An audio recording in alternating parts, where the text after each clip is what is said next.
రథసప్తమి కలియుగ వైకుంఠం తిరుమలలో అంగరంగ వైభవంగా రథసప్తమి పర్వదిన వేడుకలు. సూర్యోదయం మొదలు చంద్రోదయం వరకు 7 కొండలవాడు ఒకే రోజు 7 వాహనాలలో తిరుమాడ వీధుల్లో విహరిస్తూ భక్తులను అనుగ్రహిస్తారు. సూర్యప్రభ వాహనం. ఈ వాహనం ఉదయం 5:30 ప్రారంభమవుతుంది. భానుడి కిరణాలు స్వామి పాదాలను తాకే వేళ సప్తగిరీశుడు సూర్యప్రభ వాహనంపై కేశవమూర్తిగా దర్శనమిస్తారు. చినశేష వాహనం. సర్పరాజైన ఆదిశేషునిపై చినశేష వాహన సేవ ఉదయం 9 గంటలకు ప్రారంభమవుతుంది. గరుడ వాహనం.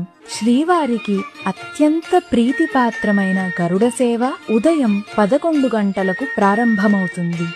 హనుమంత వాహనం. ఈ వాహనం మధ్యాహ్నం 1 గంటకు ప్రారంభమవుతుంది. చక్ర స్నానం. ఈ ఘట్టం మధ్యాహ్నం 2 గంటలకు ప్రారంభమవుతుంది. కల్పవృక్ష వాహనం. ఈ వాహనం సాయంత్రం 4 గంటలకు ప్రారంభమవుతుంది.